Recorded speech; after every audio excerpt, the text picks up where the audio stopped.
రాస్తావా కూడా నువ్వు పాటలు? పాటలు రాస్తాను. నేను యాక్చువల్లీ ఫస్ట్ నాకు రాయడం, నేను రాయగలను నాకు నమ్మకం ఎప్పుడు కలిగిందంటే పాడుతా దిగలోనే. ఓకే. ఆడదే ఆధారం అనే పాట ఉంది. అవును.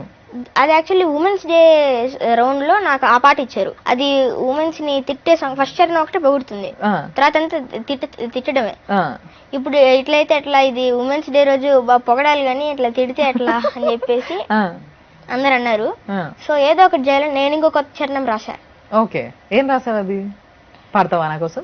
ఆడదే ఆధారం మన కథ, ఆడనే ఆరంభం, ఆడదే సంతోషం మనిషికి, ఆడదే సంతాపం, మధురమైన ఓ స్వర దేవత చిత్రం ఆడదిరా, 5000 పాటలు పాడిన ఎస్పి శైలజమ్మ ఆడదిరా, పద్మభూషణి గొప్ప గాయని సుశీలమ్మ ఆడదిరా, నవనందుల్ని పొందిన నవతర సునీతమ్మ